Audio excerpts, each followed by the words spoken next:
production levels of 100, 120,000 to 220,000, or if we did nothing, up to 2.2 million people, we're looking at a much lower level than the level of, I hope, than the level of 100,000.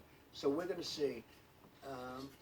We're going to have to. You can never do anything about the people that lost their loved ones and lost their friends, and I mean the great friendships. And I'm not sure a lot of people will ever be the same, but I think our country, from an economic standpoint, will end up being stronger than ever. We have tremendous stimulus. We have tremendous stimulus plans. We have things in the works that are going to really, I think, fire the country. I think that what's going to happen is we're going to have a big bounce rather than a small bounce. But we will be back, and I think, honestly, I think our country's going to be back from an economic standpoint. Again, you can never replace the people that were lost, and to their families, certainly you can never do a thing like that. But we will have succeeded in many ways, hopefully keeping the number way below our minimum numbers, and also from an economic standpoint. You know, we met with the mental health people today, and that takes this is taking a tremendous toll mentally on a lot of people. And I think we're going to open up strong. I think we're going to open up very successfully.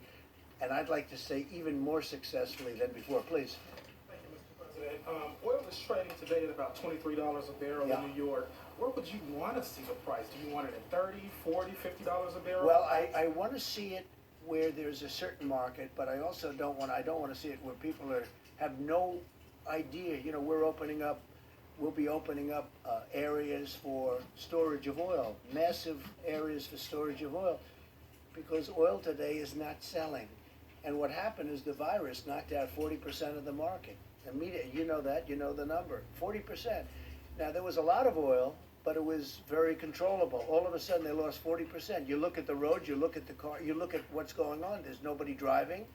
There's no reason for it right now. That'll start coming back. But we are storing millions of barrels of oil that nobody thought would even be possible. Frankly, ships turned out to be a good business for some people because they're filling up tankers, sending them out to sea and not saying where to go. They're just sitting out there loaded up with oil.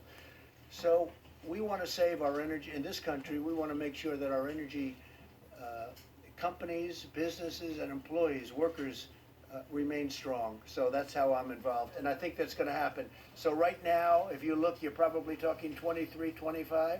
If they announce a deal, we can get it up. We need a minimum number so the companies don't go out of business, so they're not going to lay off all of these energy workers who are important to our country.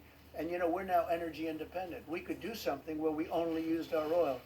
But I think the long-term benefit is to be able to just go with the market, and it's going to work out. It's all going to work out. If you looked at 3 weeks ago, as you know, as we talked about it, 3 weeks ago and 2 weeks ago, this was catastrophic. I think it's really hitting bottom, and I think that, I mean, we've had a bottom, but now at $23 and $25 and probably heading up. At the same time, we save our energy, and we also produce great, cheap energy, and we save our jobs. Yeah. I want to ask you about the Paycheck Protection Program. Because every day